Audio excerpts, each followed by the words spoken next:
കർത്താവിന്റെ കൂടാരത്തിനകത്ത് ഉല്ലാസത്തിന്റെയും ജയത്തിന്റെ ഘോഷമുണ്ട്. और उस भजन संहिता को जब हम पढ़ते हैं तो वहां पर कई प्रकार की कार्यक्रमों को हम देखते हैं कि लोग इन भजन संगीतकार इस प्रकार से कहते हैं कि वो मुझे मधुमक्खियों की तरह मुझे घेरे रहे और मुझे वे धक्का मार कर गिराने की कोशिश किए और इत्यादि बातों को वहां पर बताते हैं। परंतु उसके आखिरी में वचन ये बात बताते हैं कि एक धर्मी के तंबू के अंदर आनंद और जय जयकार की ध्वनि हमेशा रहती है। ഒരു ഭക്തന്റെ ഇൻചാർജ് എന്ന് പറയുന്നത് സാഹചര്യമല്ല, ലോകമല്ല, അവനെ വിളിച്ചിറക്കിയ ദൈവമായതുകൊണ്ട് ദുഃഖം സന്തോഷമാക്കി മാറ്റി മഹത്വം വെളിപ്പെടുത്തുന്ന ഒരു കർത്താവാണ് നമ്മളെ കൺട്രോൾ ചെയ്തുകൊണ്ടിരിക്കുന്നത്.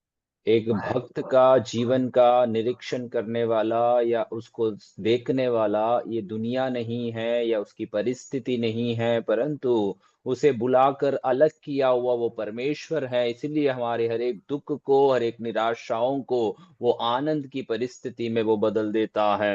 നമ്മുടെ റിസോഴ്സസ് ലോകമല്ല, ദൈവ ഉറവിടം. हमार हमारा संसाधन जो है, हमारे जीवन का स्रोत जो है, वो दुनिया नहीं परंतु परमेश्वर की ओर से है। ഒരിക്കലും യേശുവിന്റെ ശിഷ്യന്മാരെല്ലാം കൂടെ വള്ളത്തെ വലിച്ചു കയറ്റി പറഞ്ഞു, നമുക്ക് അക്കരയ്ക്ക് പോകാം. എവിടെ? അക്കരയ്ക്ക് പോകാം. യേശു പറഞ്ഞറിയാവോ? നമുക്ക് നടുക്കടൽ ചാകാമെന്നാണോ പറഞ്ഞേ? അല്ല.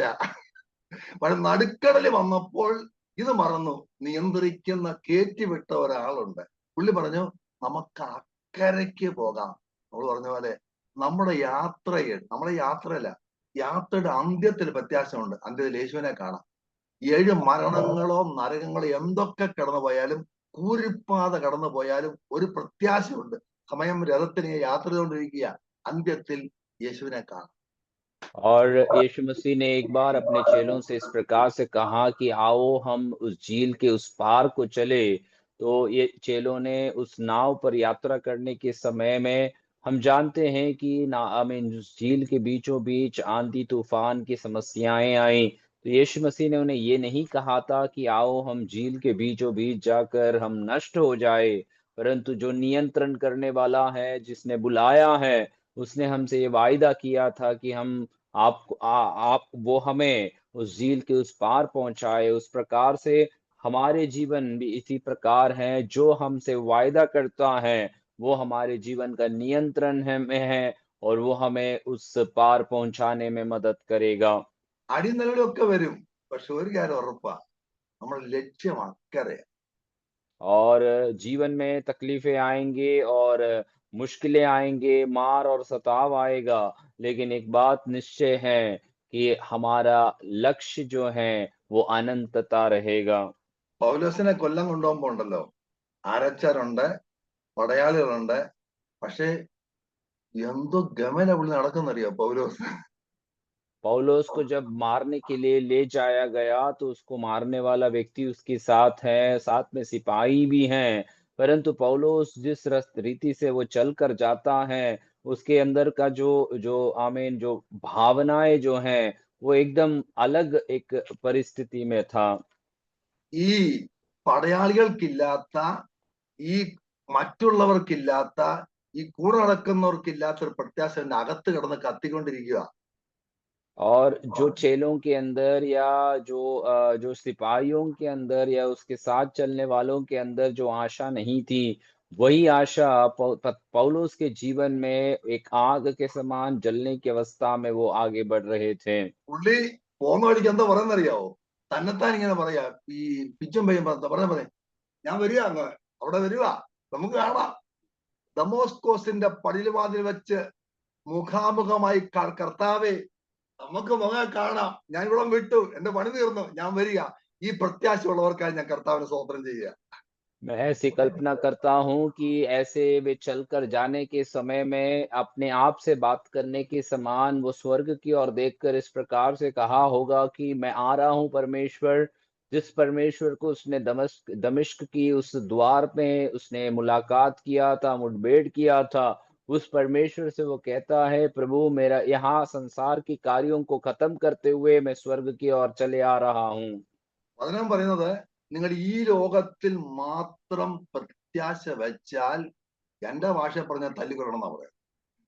और वचन इस प्रकार से कहते हैं कि तुम केवल इस संसार के विषयों में यदि आशा बनाए रखे, तो प्रभु की दास इस प्रकार से कहेंगे कि आपको मार डालने का समय निकट है। യേശു 3 പ്രാവശ്യം ഭൂമി വെച്ച് കരഞ്ഞിട്ടുണ്ട്, 3 പ്രാവശ്യം. यीशु मसीह इस पृथ्वी में 3 बार आंसुओं को बहाया है, തനിക്ക് വേണ്ടി കരഞ്ഞിട്ടില്ല.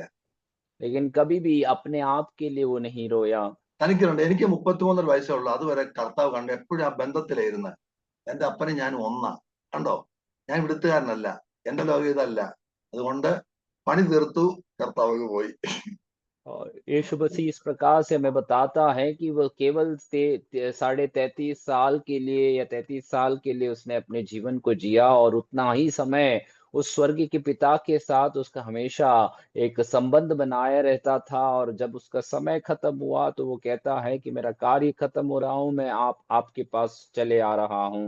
യോഹന്നാനെ തടവിലിട്ടപ്പോ യോഹന്നാൻ ഇങ്ങനെ പുറത്ത് അത്ഭുതം നടക്കുക. മരിച്ചവർ ഉയർക്കുന്നു, കുരുടർ കാണുന്നു, ചെകിടർ കേൾക്കുന്നു. ഇതൊക്കെ യോഹന്നാൻ കേട്ടപ്പം യോഹന്നാന് പിന്നെ ആളെ പറഞ്ഞയച്ചു. വരുവാനുള്ളവൻ നീയാണോ അതോ വേറെ വല്ലതും ഞാൻ കാത്തിരിക്കണോ? അതുകൊണ്ട് യോഹന്നാൻ ആഗ്രഹിച്ച് എന്നെ വന്ന് ഇവിടെ പുറത്ത് കൊണ്ടുപോകണം. എനിക്ക് വിടുതൽ വേണം, വിടുതൽ വേണം, വിടുതൽ വേണം, വിടുതല്. ഒരു ജലദോഷം വന്ന വിടുതല്, വിടുതല്, വിടുതല്. കമ്പോളങ്ങൾ അങ്ങ് ഇറങ്ങിയിരിക്കുക, വിടുതൽ. और यूहन्ना बपतिस्मा दाता के जीवन में भी यही अनुभव रहा था कि वे यीशु मसीह के बारे में उसके बड़े-बड़े कार्यों को, चिन्ह और चमत्कारों को देखते हैं। यहाँ पर यूहन्ना जो है कारागृह में बंद हैं, और ये सारी बातों को सुनने के बाद यूहन्ना अपने चेलों को इस प्रकार बोलकर भिजवाता है कि क्या आने वाला मसीहा तू ही है, या मैं किसी और पर विश्वास करना है, या हमें इंतज़ार करना है। तो आज की तारीख में भी हम ये बात को देखते हैं कि आमीन, लोग जैसे यूहन्ना के समान आमीन तुरंत छुटकारा चाहिए, चंगाई चाहिए, और उसी के लिए बड़ी एक आमीन बाज़ार भी बना हुआ है। ഒന്ന് കാണാൻ പോലും യേശു പോയില്ല. आप ये बात को समझते हैं, वचन में हम जानते हैं कि यूहन्ना को कारागृह में देखने के लिए तक यीशु मसीह नहीं जाता है। യേശു എന്താ പറഞ്ഞെന്നറിയാവോ? यीशु मसीह क्या बोला आप जानते हो? നീ എനിക്ക് മുമ്പേ വന്നവനാ, "तू मेरे पहले ही आया हुआ है। നിന്റെ പണി തീർന്നു, अब आपका काम खत्म हो गया है।" നീ പൊക്കോ, ഞാൻ പുറകെ വന്നേക്കാം, നമുക്ക് അവിടെ വെച്ച് കാണാം. और यीशु मसीह उससे कहता है कि तू चले जाना, मैं पीछे-पीछे आ जाऊँगा और हम वहाँ पर मुलाकात करेंगे। പണ്ടൊക്കെ ഈ ദൈവമക്കളെ ഞാൻ കേട്ടിട്ടുള്ള കേട്ടോ, കണ്ടിട്ടില്ല.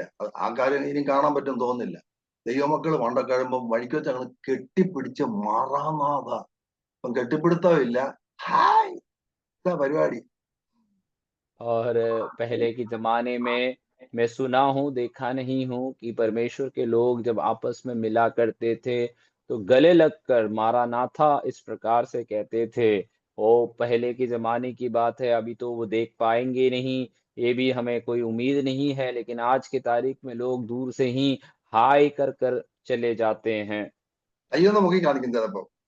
और कई बार हाथों को उठाकर भी दिखा देते हैं। ചിലപ്പോ ആക്സിലേറ്റർ കൂട്ടി അങ്ങ് വിടും. कई बार अपने गाड़ी की वेगता को बढ़ाकर निकल जाते हैं, അവിടെ അകത്തൊരു പ്രത്യാശ ഉണ്ടായിരുന്നു. और उनके अंदर एक आशा बनी रहती थी। ഒരു ദൈവമക്കളെ കണ്ടാൽ വേറെ മക്കൾ ദൈവമക്കൾ ഒരു പ്രചോദനമാണ്. ആ മുഖത്തെ ആ ചിരി നിത്യത. പക്ഷെ ഇന്ന് എന്താണെന്നറിയോ, നമ്മുടെ ദൈവമക്കളുടെ മുഖത്ത് നോക്കിയാൽ നമ്മുടെ ഉള്ള സന്തോഷം കൂടെ പോകും. और उस समय में आपस में एक-दूसरे को देखते ही उनके जीवन में एक बड़ी उत्साह और बड़ी आनंद और बड़ा एक उम्मीद उठ कर आते थे। लेकिन आज की तारीख में एक-दूसरे को देखें तो हमारी भी आशा खो जाएगी, ऐसी अवस्था में हम हैं। നമ്മൾ ഇരിക്കുന്ന കണ്ടാൽ ഒരു ചൈതന്യം വേണം. हम जिस प्रकार बैठे हैं, वो बैठने की स्थिति देखने में ही एक आनंद उत्पन्न होना है। പണ്ട് വ്യക്തമല്ല, ചത്തിടുന്നാലും പെന്തക്കോസുകാർ ചിരിച്ചോണ്ട് കിടക്കണം. और एक बार एक प्रभु के दास ने इस प्रकार से कहा कि मरा हुआ पड़ा रहेगा तो भी एक मसीह व्यक्ति हँसी के साथ या आनंद के साथ पड़े रहना चाहिए। ഞാൻ എന്റെ ദൂതിനകത്ത് കയറിയില്ല, ബേബിച്ചമ്പർ എന്നെ ഇളക്കി വിട്ടോണ്ടാണ് ഞാൻ ഇതൊക്കെ പറയുന്നത്. ഈ സമയാന്റെ അകത്തിരുന്ന പാട്ടുണ്ടല്ലോ, ഇന്ത്യക്കാരെഴുതിയതല്ല, ഒരു സായിപ്പ് എഴുതുക. और मैं अपने संदेश में अभी तक प्रवेश नहीं कर पाया हूँ। बेबीचंद ब्रदर ने मुझे थोड़ा से जोशीला बना दिया, इसलिए ये सब बता रहा हूँ। और ये जो गीत हैं जो मलयालम में मुख्य रीति से जो अंतिम संस्कार के समय में गाते हैं, वो कोई भारतीय ने नहीं लिखा था, एक विदेशी व्यक्ति ने लिखा है। ഒരു ഭക്തന്റെ വാക്കുകൾ മറ്റുള്ളവരെ ഇളക്കണം. അതാണ് और ഭക്തിയുടെ ലക്ഷണം. और एक भक्त का एक शब्द जो है या एक संदेश जो है दूसरों के अंदर आग उत्पन्न करने वाला होना है, और वही एक भक्ति का एक चिन्ह रहेगा। നമ്മൾ 41 വേണം, 43 പേരും തമ്മിൽ തമ്മിൽ കത്തിക്കണം. അപ്പൊ ഇന്ത്യ और हम जो हैं 42 लोग यहाँ पर हैं, तो ये 42 लोग आपस में एक दूसरे को आग लगाते रहना है, और ऐसा ही हमारा भारत में जागृति उत्पन्न होगी। തമ്മിൽ തമ്മിൽ കത്തിക്കണമെന്നേ. और आपस में एक दूसरे को हम वो प्रभु का मसीह का वचन का आग को जलाना है। നിങ്ങൾ വീഡിയോ ഓഫ് ചെയ്തിട്ട് ഇങ്ങനെ ചാരി കിടന്ന് ഉറങ്ങിയാൽ ഞാൻ കത്തുവോ?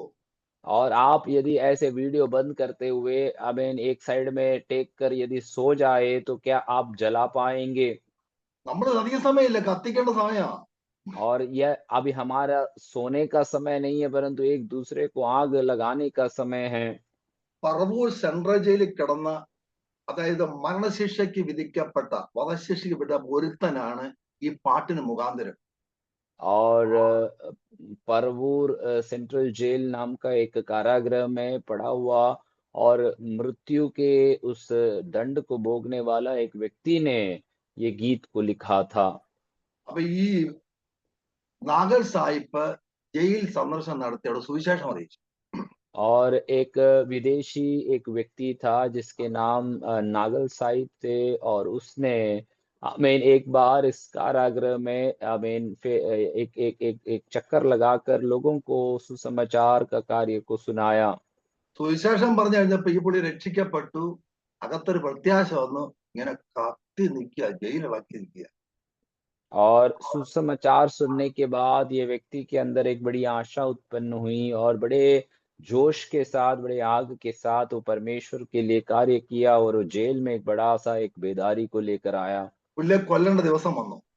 उसे मृत्यु का उसे मारने का दिन निकट आ गया था। കൊലക്കേസ് പുള്ളിയാ, പക്ഷെ തിളങ്ങി കത്തിയാ നിൽക്കുന്നത്.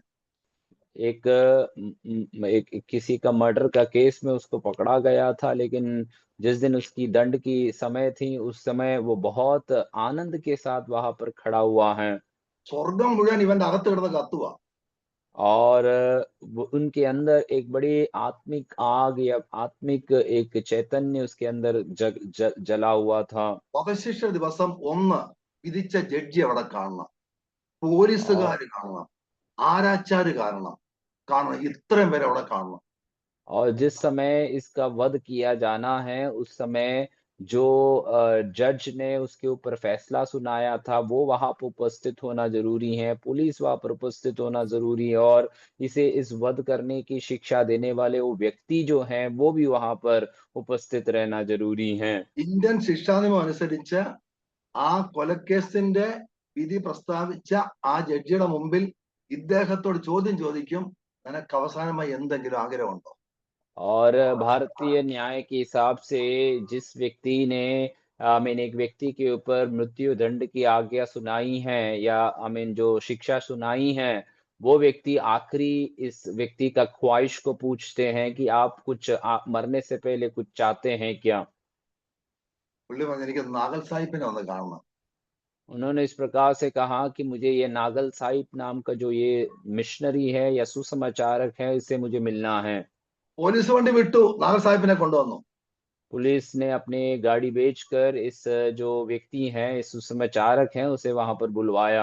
നാഗൽ സാഹിബിനോട് അദ്ദേഹം പറഞ്ഞറിയാവോ, ഇന്ത്യൻ ശിക്ഷാ നിയമം എന്നെ കൊലക്കേസിൽ പ്രതിയ ഞാന്, പക്ഷെ സ്വർഗീയ കോടതി എന്നെ രക്ഷിച്ചു. ഇനിയും അല്പനേരം മാത്രമേ ഉള്ളൂ എനിക്ക് പോവാൻ, എന്റെ യാത്ര തീരാൻ പോവാ. और इस प्रकार से ये व्यक्ति वो जो मिशनरी है, वो जो सुसमाचारक है, उससे बोल रहा है कि भारतीय न्याय के अनुसार मुझे मृत्यु दंड की आज्ञा दिया गया है, लेकिन स्वर्ग का जो न्यायालय है, उसने मुझे हर एक हमारे मेरे अपराधों से बरी किया है, और अब मेरे पास थोड़ा ही समय रहता है इस दुनिया छोड़कर जाने के लिए। നാഗൽ സാഹിബ് കൊലക്കേസിൽ പ്രതികളെ കത്തിച്ചു. കൊലക്കേസ് പ്രതി നാല് സാഹിബും കൂടെ കത്തിച്ചോണ്ടിരിക്കുക അപ്പൊ ജയിലിനകത്ത്. എവിടെ? और കൊലമരത്തിന്റെ അടുത്ത്. ആരെങ്കിലും ഉണ്ടാവുമോ? എന്നിട്ട് കേട്ടോണേ, പുള്ളി പറയാ ആകെ അല്പനേരം, ഇനി അല്പനേരമേ ഉള്ളൂ എന്റെ പക്ഷേ യേശുവെ നിനക്ക് സ്തോത്രം, വേഗം നിന്നെ കാണും ഞാൻ. ആ പ്രത്യാശ ഹൃദയത്തുള്ളവർക്കായി ഞാൻ കർത്താവിന് സ്തോത്രം ചെയ്യുക. വേഗം और വേഗം ഞാൻ പോവാ, പകൽ സാഹിബ് ഞാൻ പോവാ. അദ്ദേഹത്തെ കണ്ട് കെട്ടിപ്പിടിച്ചോണ്ടാ പറഞ്ഞ് അല്പനേരമേ ഉള്ളൂ, പോവാ ഞാൻ. എവിടാ? യേശുവിനെ കാണാൻ. ഇതാ നമ്മുടെ യാത്രയുടെ അന്ത്യം. और नागल साहिब ने एक समय इस कारागृह में आकर इस व्यक्ति को सुसमाचार सुनाकर उसके अंदर एक बड़ी आशा को उत्पन्न किया, और अंत में अब ये व्यक्ति इस सुसमाचारक को अपने आशा की बातों को बताकर उसे भी जला रहा है। दोनों एक दूसरे में बड़े एक आत्मिक उन्नति के अनुभव में वे थे, और उस प्रकार से ये मृत्युदंड की आज्ञा मिला हुआ व्यक्ति इस प्रकार से उस मिशनरी से कहते हैं कि अब मेरे पास थोड़ा ही समय रह गया है कि इस संसार को छोड़कर जाने के लिए, लेकिन यीशु मसीह आपका धन्यवाद हो कि आपने आमीन हमारे लिए क्या कुछ किया है, हमारे लिए आप स्वीकार करने के लिए तैयार है। इस प्रकार से एक बड़ी आशा का एक गीत ऐसे मृत्यु दंड के सामने भी बड़े आनंद के साथ वे अपने मृत्यु को अपना रहे थे। നമ്മുടെ യാത്രയുടെ അന്ത്യം ജനിച്ച ദിവസം മുതൽ നമ്മൾ യാത്രയില. യാത്ര ഞങ്ങളുടെ മരണത്തിലേക്കുള്ള യാത്ര അല്ല, യേശുവിനെ കാണാനുള്ള യാത്രയാണ്. ഇതിനകത്ത് പ്രശ്നം വരും, രോഗം വരും, ക്യാൻസർ വന്നെന്നിരിക്കും, BP വന്നെന്നിരിക്കും, പല രോഗങ്ങൾ വന്നിരിക്കും. പക്ഷെ ഒരു കാര്യം, നമ്മുടെ യാത്രയുടെ അന്ത്യം എന്നറിയാവും, യേശുവിന്റെ അടുക്ക ചെല്ലണം. ഇതാ പ്രത്യാശ.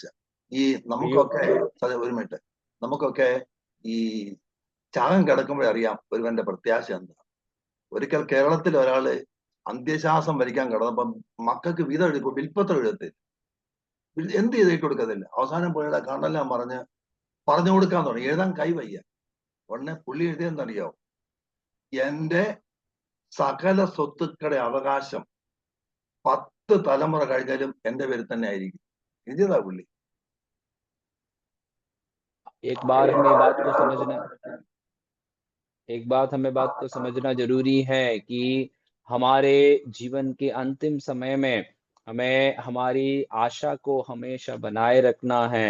हमें और इस प्रकार से एक बार केरल में एक व्यक्ति के साथ ऐसा हुआ कि एक बूढ़ा व्यक्ति आमीन गुजरने के उस अंतिम समय में वे इस प्रकार अपने बच्चों को बुलाकर जो विल लिखता है उसी में इस प्रकार से लिखवाया कि मेरे मृत्यु के बाद मेरे अगले 10 पीढ़ी में भी इस जमीन जायदाद का जो नाम है वो मेरे ही नाम पर बना रहेगा। സത്യം പറഞ്ഞാൽ നമ്മൾ ഇത്ര 43 പേരെ മതി ഇന്ത്യ മൊത്തം കത്തിക്കാൻ. പക്ഷെ നമ്മൾ കത്താറില്ല, പകരാറുമില്ല. നമുക്ക് ഈ ലോകത്തിൽ എന്തെങ്കിലുമൊക്കെ വേണം. വീട് വേണം, ഒരു വീടോടെ വേണം, 1 BH 2 BH 3 BH, അവിടെ കൊണ്ട് തികത്തില്ല. കാറ് വാങ്ങണം. ഇതല്ല ലക്ഷ്യം. ഒരുത്തനെങ്കിലും നേടണം, കത്തിക്കണം, ഡ്യൂട്ടി തീരണം, അപ്പന്റെ അടുത്ത് പോകണം. सच बोला जाए तो इस 43 या 42 लोग जितने भी हैं, ये यदि हम अमीन एक साथ हम आग में प्रभु की आग में हम जलता रहे तो हम ही इस भारत की जागृति के लिए काफी रह जाएंगे। लेकिन कई बार हम अपने आप में ऐसे आमीन आत्मिक बेदारी में आते नहीं हैं, क्योंकि हम में से अधिकतर आमीन मुझे ये चाहिए, मुझे वो चाहिए, मुझे घर चाहिए, एक एक कमरा मिले तो बोलेंगे 2 और कमरा मुझे चाहिए, फिर उसके बाद गाड़ी चाहिए। इस प्रकार से हम चले जाते हैं हमारी सांसारिक वस्तुओं की खोज में, और प्रभु का कार्य हमारे जीवन से रह जाता है। हमारा एक ही लक्ष्य रहना है कि हमें किसी भी प्रकार से एक आत्मा को जीत कर हमें जिस जगह पर बुलाया गया है वहां पर हमें खुशी के साथ जाना है। നമ്മുടെ മാർക്കറ്റിൽ ചെന്ന് 10 കിലോ മീനൊക്കെ മേടിക്കുന്നത്. എന്നിട്ട് एक ഉള്ള बार ഇറച്ചി മീനും എല്ലാം കൂടെ കുടവണ്ടിയും ചാടി ഒടുക്കലും ഒരു കുടവയർ, ഇത്രയും വയറാ, നിക്കാൻ മേല. പുള്ളിയോട് ഇതെന്താ അച്ഛാന്ന് പറയും. പുള്ളി പറയുന്നറിയോ, എവിടം വരെ പോകുന്ന ഞാൻ നോക്കുവാന്ന്, എന്റെ വയറ്. और हम मार्केट में चले जाते हैं, 10 किलो मच्छी मटन लेकर आ जाते हैं, तो पूछते हैं कि क्या करने का है, तो बोलते हैं ये सब खा के एक बार एक ऐसे पेटू व्यक्ति से किसी ने पूछा कि क्या है ये, क्या अवस्था में चल रहे हैं, तो बोलते हैं देखने चाहता हूँ कि कहाँ तक ये पेट चले जाएंगे। മക്കളെ ഇത് മണ്ണ് അറിയാവോ? ഇത് മണ്ണാ. आप ये बात को समझना जरूरी है, ये जो शरीर है ये मिट्टी है। ഒരിക്കലേ മൈക്കിളാഞ്ചലോ ഒരു ചിത്രം വരച്ചു. എന്നറിയാം ചിത്രം? ഈ ആദാമിനെ മണ്ണ് കുഴച്ച് വെച്ചിട്ട് ദൈവം അടുക്ക നിൽക്കുന്ന ചിത്രം. ഓഹ്, ജീവൻ एक बार പകരുന്ന കാഴ്ച. ഒരു ശ്വാസം ഊരിയപ്പോ ജീവൻ പകരും. നോക്കിയേ, നമ്മൾ ദൈവത്തിന്റെ അടുക്ക ഇരിക്കാറുണ്ട്. എന്നെ കത്തിക്കണമേ, ജീവിപ്പിക്കണമേ. ജീവിപ്പിക്കാൻ ദൈവം. और एक बार एक शिल्पकार ने एक आर्टिस्ट ने एक चित्र को बनाया। वो चित्र इस प्रकार था कि यीशु मसीह जो परमेश्वर जो है आदम को मिट्टी से बना रहा है। तो उस प्रकार आमीन, उसमें हम वचन में देखते हैं कि उस मिट्टी में परमेश्वर ने अपना श्वास को फूका और उसके अंदर जीवन उत्पन्न हुआ, और वो जीवन ही हमारा आमीन एक कारण रहता है और वही हमारा एक आशा रहता है। നിങ്ങൾ ടെസ്റ്റ് ചെയ്തോ? ഇന്ന് ഒരു മണിക്കൂർ സമയം കഥ അടച്ച് ഒറ്റയ്ക്ക് തലമ്പാട് വേണം. ആ അപ്പന്റെ അടുക്ക് ഒന്ന് ജീവിപ്പിക്കണമേ. ആ ജീവൻ ഉണ്ടല്ലോ, നാളെ നമ്മുടെ ഈ പ്രാർത്ഥനയ്ക്ക് ഒരു ചൈതന്യം ഉണ്ടാകും. നമ്മൾ പിന്നെ आप സംസാരം മാറുക, ജീവിപ്പിക്കുക. ജീവൻ പിന്നെ കത്തിച്ചുകൊണ്ടിരിക്കും. പിന്നെ അപ്പനോട് ചേർന്ന് എന്ന് പറഞ്ഞാൽ നമ്മുടെ ജീവൻ നഷ്ടപ്പെടുത്തുന്ന ഈ ലോകത്തിൽ, ജീവന്റെ രസം നഷ്ടപ്പെടുന്ന ലോകത്തിൽ ജീവിപ്പിക്കുന്ന പിതാവുമായിട്ടൊരു ബന്ധം പ്രാർത്ഥനാ റൂമിൽ മണിക്കൂർ ചിലവഴിച്ച് ജീവിപ്പിച്ച് നമുക്ക് ഒറ്റ ലൈഫേ ഉള്ളൂ. കർത്താവിന് സമർപ്പിക്കാമോ? ഈ 44 എണ്ണത്തിനെ കത്തിച്ച് ഭാരതത്തെ നേടുവാൻ, ഒരു പാവപ്പെട്ട കത്തിക്കാൻ നമ്മളൊന്ന് സമർപ്പിക്കാൻ പറ്റുമോ? ദൈവം നമ്മളെ ജീവിപ്പിക്കും. मैं आपको आज एक चुनौती देना चाहता हूं कि आप आज 1 घंटा समय भी आप प्रभु के पास जाकर आमीन घुटने में बैठकर आमीन या पूरे रीति से प्रभु की उपस्थिति में दंडवत करते हुए आप प्रभु से कहे कि प्रभु आज मुझे मेरी अवस्थाओं में से मुझे जिलाना परमेश्वर, आपका स्वर्गीय आमीन वो आशीषों से हमें भर देना प्रभु। आमीन, ऐसा आप प्रार्थना करने के लिए तैयार हैं तो याद रखना है कि ये दुनिया जहां पर हमारे सब आमीन हमारा रस और हमारा गुण को नष्ट करने की इस दुनिया में हम जब दिन प्रतिदिन हमारे जीवन को जीते हैं, हमें प्रभु से प्रार्थना करना है कि प्रभु मुझे आपका जीवन मुझे अपने अंदर अनुभव करना है। और वो जीवन जब हम एक दूसरे से हम बांटते रहे, यहाँ पर बैठे हुए 43-44 लोग जो हैं ये अपना ये जीवन एक दूसरे के साथ बांटने के अनुभव में चले जाए तो हमारे लिए हमारा जीवन कितना एक आशीष का कारण ठहरेगा। ഇന്ന് എന്റെ ചെറിയൊരു ദൂത് ബേവിച്ചമ്പർ എന്നെ ഇളക്കി വിട്ടത്. അപ്പം ബേവിച്ചമ്പർ എന്നെ കത്തിച്ച്, ഞാൻ നിങ്ങളെ കത്തിച്ചാൽ നിങ്ങൾ മക്കളെ കത്തിക്കണം, കുടുംബമെങ്കിലും കത്തിക്കണം, പിള്ളാരെങ്കിലും കത്തിച്ചങ്ങ് പോട്ടെ, കത്തട്ടെ കുറെ. ഓക്കെ, അതിനൊരു ഒരു വാക്യം വായിക്കാം. എഫേസ്യരുടെ ലേഖനം 2-ാം അധ്യായം 7-ാം വാക്യം. എഫേസ്യർ ചാപ്റ്റർ और 2 एक आयत की ओर हम जाएंगे। बेबीचंद ब्रदर ने एक छोटा सा एक विचार मेरे अंदर डाला, जो मेरे अंदर एक आग को जलाया। मैंने फिर उसके बाद आपके अंदर ये आग को डाल रहा हूँ, और आपकी कोशिश रहना है कि आप अगले व्यक्ति को ये जो संदेश है, ये जो आग है, आप उनको भी दिया करें। आमीन, कोई नहीं तो कम से कम अपने परिवार को तो प्रभु का वचन से आप जिलाएं। एक वचन को पढ़ेंगे, इफिसियों की पत्री 2:7, 2-ാം അധ്യായം 7-ാം വാക്യം. इफिसियों की पत्री 2रा अध्याय उसका 7वां वचन को आप पढ़े। ആ, ക്രിസ്തുയേശുവിൽ അവനോടുകൂടെ ഉയർത്തെഴുന്നേൽപ്പിച്ച് സ്വർഗത്തിൽ ഇരുത്തുകയും ചെയ്തു. അത്രേ ഉള്ളൂ. और इस प्रकार वचन लिखा है कि वह अपनी उस कृपा से जो मसीह यीशु में हम पर हैं आने वाले समयों में अपने अनुग्रह का असीम धन दिखाएं। ഉയർപ്പിച്ച് സ്വർഗത്തിലിരുത്തിയെന്ന്. और वचन कहता है कि हमें आमीन जिलाकर स्वर्ग में बैठा दिया। നിങ്ങൾക്കറിയോ, നമ്മളൊരു ശവപ്പറമ്പിലായി ജീവിക്കുന്നത്. ശവപ്പറമ്പായത്. और आप जानते हो ना कि हम एक दफन भूमि में हम रह रहे हैं। ഗവിയാണ്. അപ്പം എഫേസ്യ ലേഖനം 2-ാം അധ്യായം 1-ാം വാക്യത്തില് അതിക്രമങ്ങളാലും പാപങ്ങളാലും മരിച്ചവരായിരുന്ന നമ്മെ അവൻ ഉയർപ്പിച്ചു, എന്നിട്ട് സ്വർഗത്തിലിരുത്തി. और प्रभु का वचन में हम देखते हैं इफिसियों की पत्री 2 अध्याय इसके पहले वचन में कि जो हम अपराधों में और पापों के कारण से मरे हुए थे, हमें वो परमेश्वर ने जिलाकर उन स्वर्गीय स्थानों में प्रभु ने हमें बैठाया है। നമ്മൾ സ്വർഗത്തിൽ ഇരുത്തിരിക്കുക കർത്താവ്. आज हमें परमेश्वर ने स्वर्गीय स्थानों में बैठाया है। ഞാൻ ക്ലിയർ ആക്കി തരാം. നമ്മുടെ ഈ ബോംബെയിലൊക്കെ 10-45 എന്നുള്ള വീട് പണിയുമ്പോഴേ മണ്ടയ്ക്ക് ഒരു ക്രെയിൻ വെച്ചിട്ടുണ്ട്, മേളിൽ നിന്ന് പൊക്കി എടുത്തോണ്ട് പോകും. ഇതുപോലെ സ്വർഗത്തിൽ നിന്ന് ഈ ശവപ്പറമ്പിലേക്ക് വന്ന ക്രെയിനാണ് യേശു കർത്താവ്. വന്ന് ആ ശക്തിയാൽ നമ്മെ പൊക്കി വലിച്ചെടുത്ത് യേശു രക്തത്താൽ പാപത്തിന്റെ നാറ്റമെല്ലാം കഴുകി ഇങ്ങനെ സ്വർഗത്തിൽ കൊണ്ട് ഇരുത്തിയിരിക്കുക. നമ്മളെ ആ സ്വർഗീയ അനുഭവം പ്രാപിച്ചവർക്കായി ഞാൻ കർത്താവിന് സ്തോത്രം ചെയ്യാം. ആമേൻ. मैं आपको एक उदाहरण के साथ समझाना चाहूंगा कि मुंबई ऐसे शहरों में बड़े बड़े इमारत होते हैं, 30-40 मंजिले इमारत रहते हैं। तो इस इमारत में सामान पहुंचाना है तो ऊपर से एक बड़ा सा क्रेन वो लोग उपयोग करते हैं कि नीचे से जो वस्तुएं हैं, सामान है, वो ऊपर तक आमीन पहुंचाया जाए। उसी समान प्रिय लोगों, हमें बात को समझना जरूरी है कि हम एक दफन भूमि में पड़े हुए, आमीन, मरे हुए अवस्था में पड़े हुए लोग को प्रभु यीशु मसीह, जिसको हम एक क्रेन के समान तुलना कर सकते हैं, वो आकर हमें वहां से उठाकर हमारे पाप की गंदगी को हटाकर, हमारे पाप के हर एक आमीन धूल को, कचरा को हटाकर हमें शुद्ध करके उस स्वर्गीय स्थानों में हमें आज प्रभु ने बैठाया है। അതുകൊണ്ടല്ലേ എവിടെ ചെന്നാലും നാറ്റമുണ്ട്, പാപത്തിന്റെ നാറ്റം. ഒരു ഭക്തൻ എവിടെ ചെന്നാലും പാപത്തിന് അവനറിയാം ഞാൻ സ്വർഗത്തിലാണ്, ഇവിടുത്തുകാരനല്ല, ഇവിടെ നാറ്റം നാറ്റം, ഞാൻ ഇവിടുന്ന് പോകേണ്ട ആളാണ്. और इसलिए एक भक्त के जीवन को आप ध्यान से देखें तो वो कहीं पर भी जाएगा तो उसको पाप की एक बदबू, पाप की एक गंदगी उसे हमेशा दिखाई देगी। क्यों? क्योंकि वो उस स्वर्गीय स्थानों में, उस पवित्रता के अवस्था में वो बैठे हुए रहते हैं और यहाँ पर आसपास में जब वो देखेंगे तो उसे पाप ही पाप नजर आएगी। ഇങ്ങനെ പാട്ടുണ്ട്, എനിക്കൊരുണ്ടൊരു പുത്തൻ പാട്ട് പാടാൻ, ഉണ്ടൊരു മിത്രം കൂട്ടുകൂടാൻ, എനിക്കൊരുണ്ടൊരു വീട് എനിക്ക് പാർക്കാൻ, എനിക്കുണ്ടൊരു നാട് എനിക്ക് പോകാൻ. और इस प्रकार से गीत को गाया करते हैं कि मुझे एक आमीन एक एक घर नहीं, मुझे एक नया गीत है गाने के लिए, मुझे एक नया मित्र है जिससे मैं मित्रता करूं, मुझे एक नया घर है, मकान है जहां पर मुझे जाना है।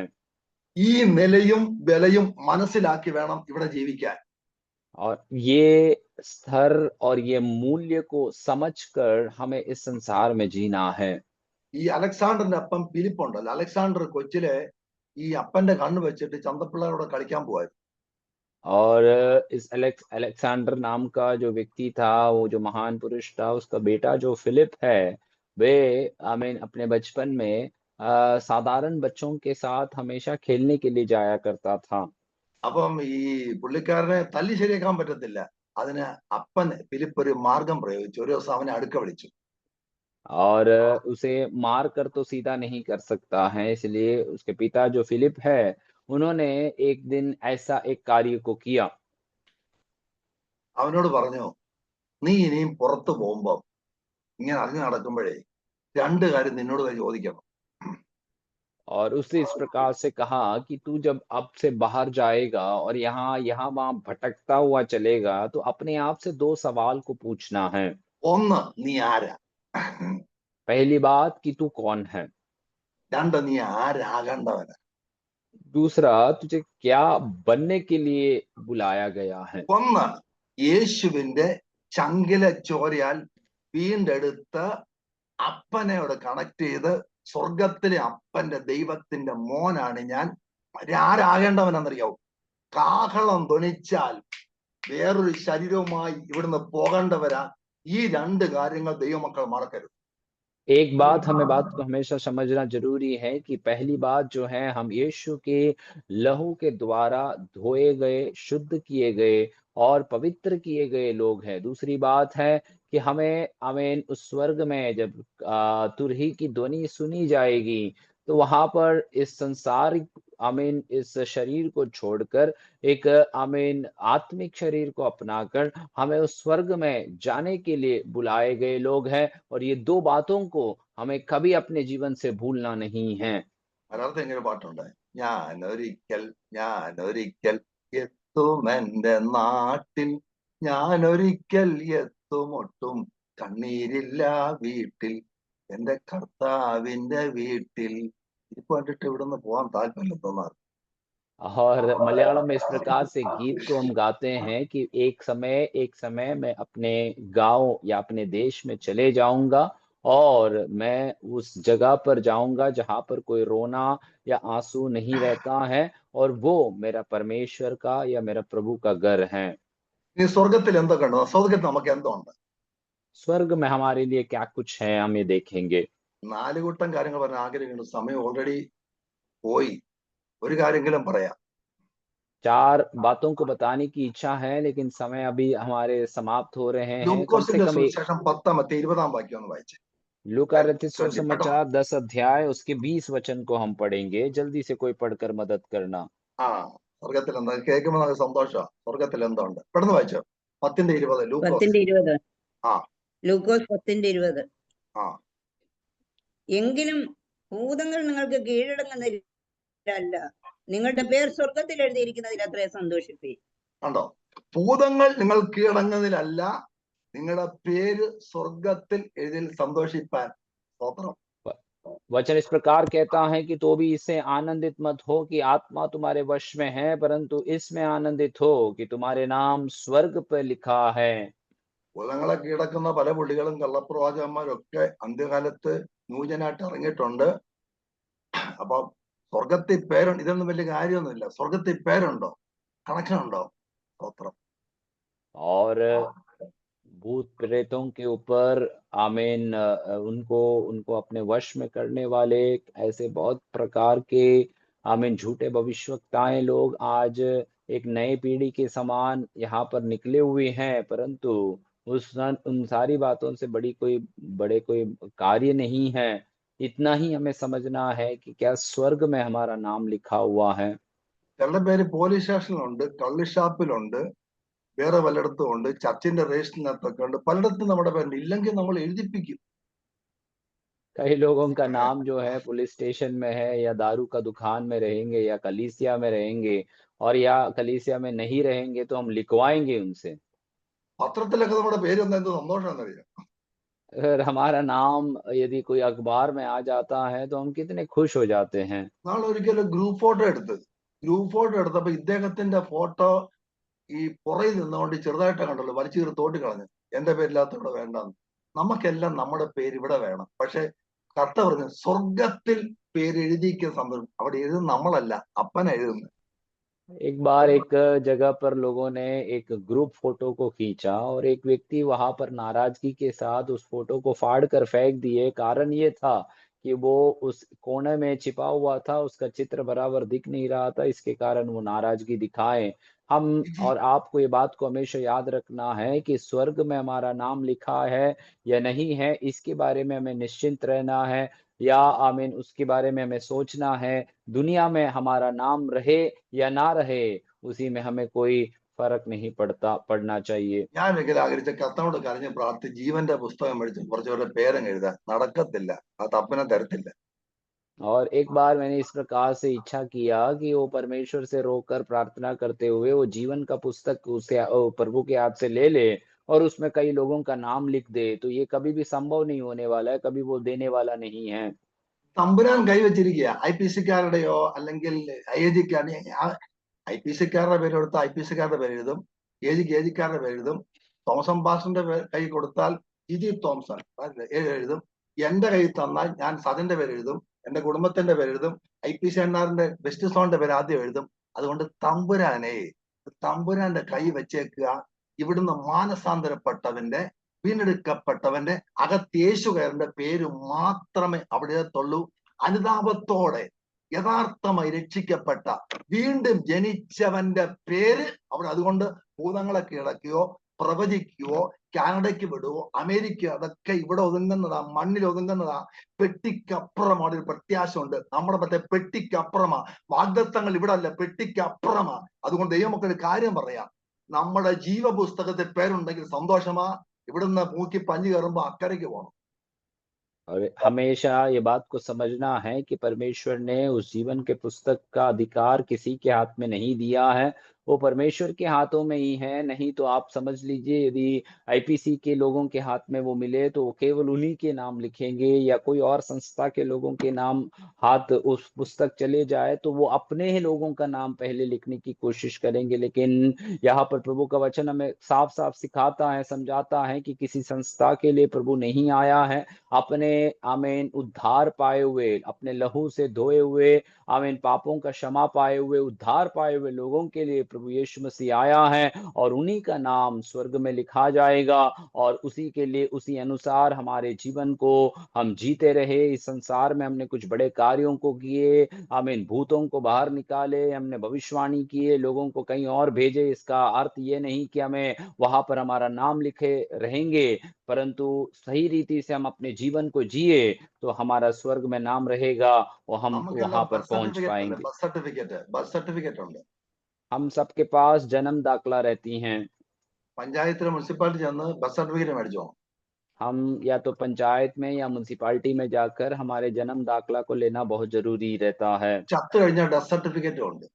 और आई मीन मृत्यु के बाद एक मृत्यु का दाखला भी वो देते हैं। മുനിസിപ്പാലിറ്റി ചത്തോരുടെ പേര് എഴുതും, ജീവൻ പ്രാപിച്ച് ജനിച്ചവരുടെ പേര് എഴുതും. നിങ്ങളുടെ പേര് എവിടെയാന്ന് നിങ്ങൾ തന്നെ ചെത്ത് കൈവച്ച് ചോദിച്ചു. ചത്തോർ और ലിസ്റ്റിലാണോ അതോ ഈ ലിസ്റ്റിലാണോ? म्युनिसिपालिटी जो है मरे हुए लोगों का या जन्म लिए हुए लोगों का नाम लिखते हैं। तो आप आज निर्णय लेना है कि आपका नाम कहाँ पर दिखाया जाएगा, कौन सा पुस्तक में रहेगा। ഇനി ഞാനൊരു ക്വസ്റ്റ്യൻ ചോദിക്കാം. കറക്റ്റ് ആൻസർ പറഞ്ഞ 50 രൂപ നിങ്ങളുടെ ജിപേയിലെത്തും. ഒരു ക്വസ്റ്റ്യൻ, ജീവപുസ്തകത്തിൽ ആരുടെ പേരാണ് എഴുതുന്നത്? और मैं ജീവപുസ്തകത്തിൽ आपसे ആരുടെ പേര് എഴുതുന്നത്? കറക്റ്റ് ആൻസർ കിട്ടിയാൽ 50 രൂപ എത്തും. मैं आपसे एक सवाल पूछता हूँ, यदि आप सही उत्तर दे तो मैं आपको 50 रुपये आपके जीपे में पहुंचा दूंगा। तो मेरा सवाल यह है कि जीवन का पुस्तक में किसकी नामें लिखी जाती हैं। സർദീസിലെ സഭയിൽ ചത്തോണ്ടിരിക്കുക, കുറെണ്ണം ചത്ത് കിടപ്പുണ്ട്, അന്ത്യശ്വാസം വലിക്കുന്നുണ്ട്, ചത്തോരുടെ ലിസ്റ്റിലേക്ക് മാറിക്കൊണ്ടിരിക്കുക.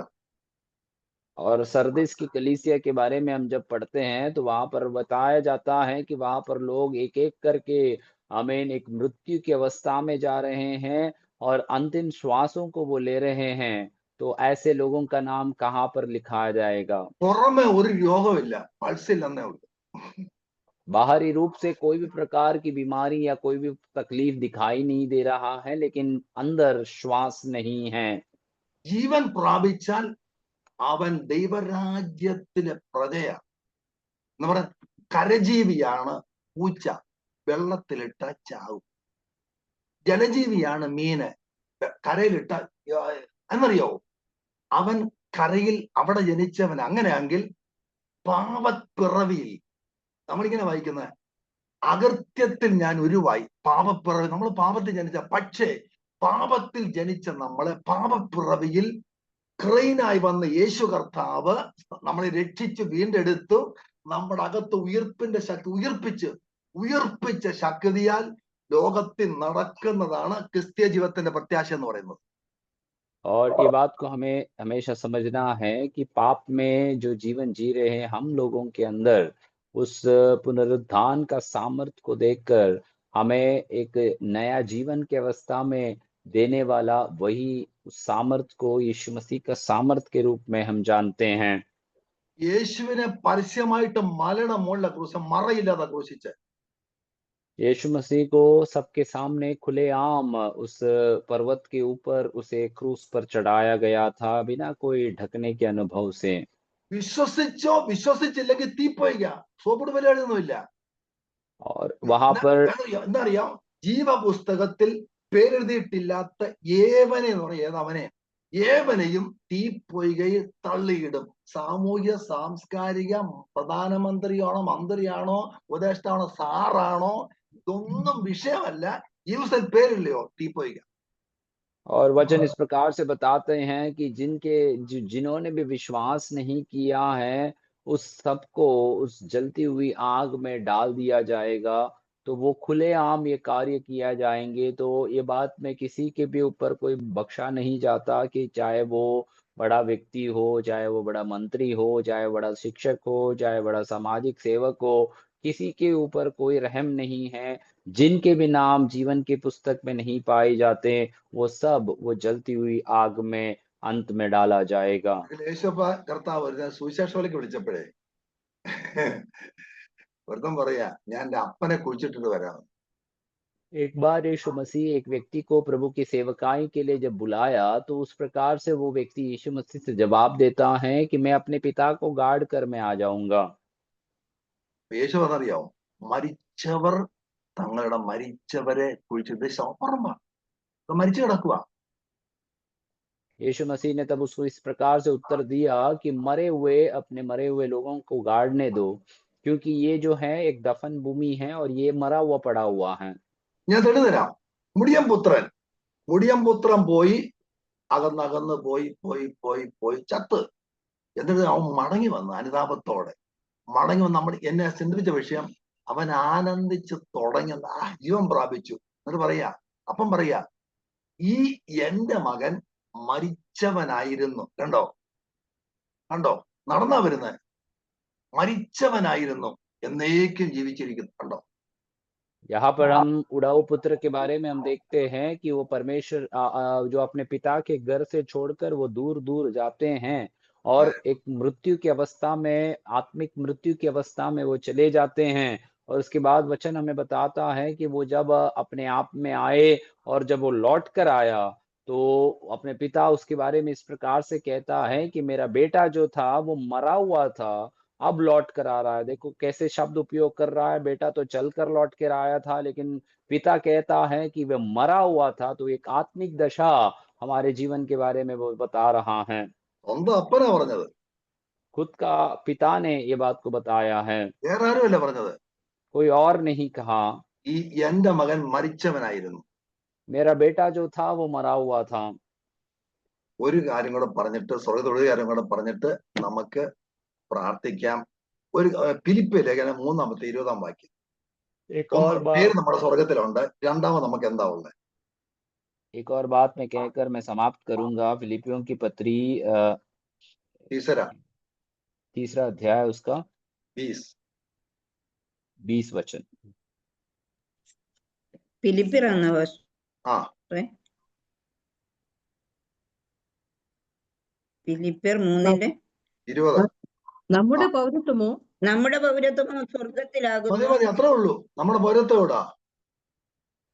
സ്വർഗത്തിലാകുന്നു. ആ ഇവിടെ അമേരിക്ക സിറ്റിസൺഷിപ്പ് ഇടാനായിട്ട് എന്തോ കഷ്ടപ്പാടാന്നറിയാം.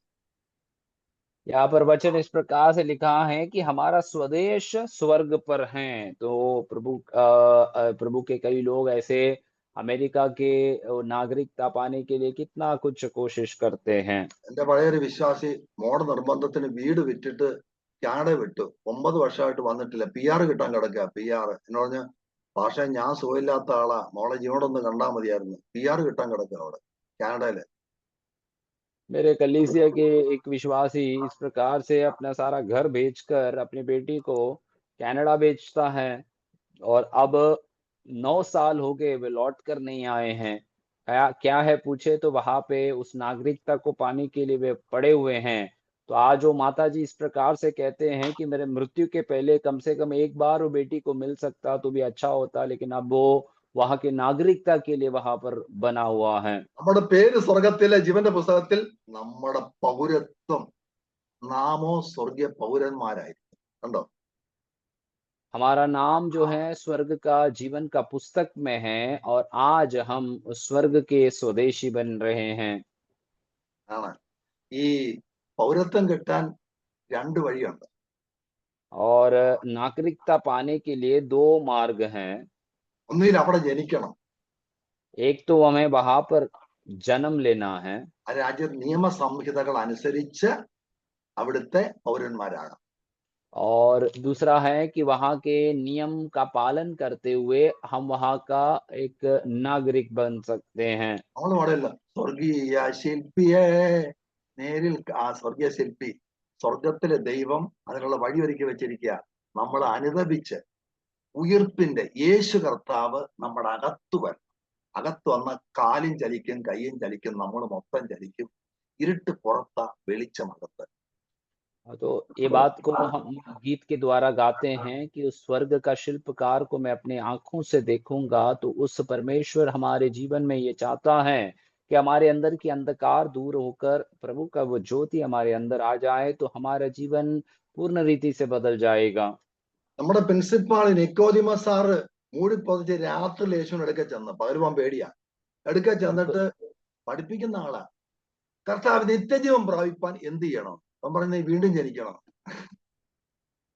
निकोदिमुस जो है वो रात के समय चादर ओढ़कर यीशु मसीह के पास आकर इस प्रकार से पूछता है। वचन कहता है कि वो बड़ा एक शिक्षक था, परंतु वो यीशु मसीह के पास आकर उससे सवाल करता है कि हे यीशु, मुझे अनंत जीवन पाने के लिए मुझे क्या करना होगा? तो यीशु उसे उत्तर दिया कि तुझे नया जन्म लेना है।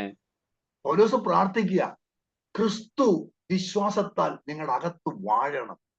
ഞാൻ और पौलुस പ്രസാദന ഉരുവാകുവോളം യേശു നമ്മുടെ അകത്ത് കയറും. അതാ ക്രിസ്തീയ ജീവിതം.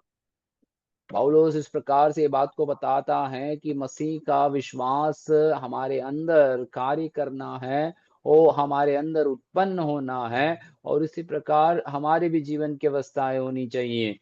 ക്രിസ്തുവിനെ പ്രസന്റ് ചെയ്യാനാണ് നമ്മളെ വിളിച്ചേക്കുന്നത്. അത് നമ്മളാരാന്ന് അറിയാനല്ല, റവയും മൈദ ഇതൊന്നും അല്ല. ക്രിസ്തുവിനെ ലോകത്തിന് പ്രസന്റ് ചെയ്യണം. हमें वो मसीह को इस दुनिया में पहचान कराने के लिए प्रभु ने हमें बुलाया है, या फिर हम कौन हैं, हम क्या किए हैं, ये बताने के लिए नहीं बुलाया है। ദൈവ യേശു എന്നെ കണ്ടോ പിതാവിനെ കണ്ടിരിക്കുന്നു. നമ്മളെ കാണുന്നവർ യേശുവിനെ കാണും. और यीशु मसीह इस प्रकार से ये बात को कहते हैं कि जिसने मुझे देखा है उसने अपने स्वर्गीय पिता को देखा है। तो मैं और आपको देखने वाले या मुझे देखने वाले जो भी, वो हमारे प्रभु यीशु मसीह को देखना है। വചനത്താലും പരിശുദ്ധാത്മാവിനാലും വീണ്ടും ജനിക്കാത്ത ഒരൊറ്റൊരുത്തിന് പേര് സ്വർഗത്തിൽ ഇടത്തില്ല. പേര് വേണം, അവിടെ പൗരത്വം വേണം. രണ്ടാം മൂന്നായി എന്തൊക്കെയാണ് ഞാൻ പറയും. ഒന്ന്, പേര് വേണം, പൗരത്വം അവിടെ, പിന്നെ ആകാശത്തിൽ കടന്നുപോയ മഹാപുരോഹിതൻ അവിടെ നമുക്കുണ്ട്. നമുക്ക് സ്വർഗത്തിൽ ഇത്തരം കാര്യങ്ങളുണ്ട്. മനസ്സിലായോ? ഇത്രയും കാര്യങ്ങൾ സ്വർഗത്തിലാണ്. നമ്മുടെ പൗരത്വം ദൈവമക്കളെ ഇന്ന് പകൽക്കാലം ഞാൻ ഒരു ദൂതനും കൈമാറുക. നമ്മളെ ഇവിടൊക്കെ എന്തൊക്കെ കാട്ടിക്കൂട്ടിയാലും അകത്തൊരു പ്രത്യാശ, അതായത് ഞാൻ ഇവിടുത്തുകാരനല്ല, എന്റെ പൗരത്വം സ്വർഗത്തില, എനിക്ക് എന്റെ അപ്പൻ സ്വർഗത്തില, മഹാപുരോഹിതൻ സ്വർഗത്തില, എന്റെ വീട് അവിടെ. ഇന്ന് പകൽക്കാലം ദൈവരങ്ങളെ നമ്മെ ഏൽപ്പിച്ചു. आज इस सुबह के समय में एक संदेश को मैं आपको देना चाहता हूं कि हमने आज प्रभु का वचन में से इस प्रकार से सीखा कि स्वर्ग में हमें क्या कुछ है। पहला हमने वचन में से देखा है कि स्वर्ग में हमारा नाम लिखा गया है। दूसरा है कि स्वर्ग में हमारा नागरिकता है, हमारा स्वदेश वो है। तीसरा है हमारे लिए एक महायाजक स्वर्ग में हमेशा के लिए उपस्थित है। तो इस प्रकार പ്രത്യാശയ്ക്ക് നമുക്ക് കർത്താവിന് സ്തോത്രം ചെയ്യാം. और इसलिए हम अपने हाथों को उठाकर बड़ी आशा के साथ परमेश्वर का धन्यवाद करेंगे। കർത്താവ് ദാസൻ നന്ദി അറിയിക്കുന്നു. ഞങ്ങളെ ഓർത്തും പ്രാർത്ഥിക്കുക. Thank you pastor. God bless you all. Thank you very much.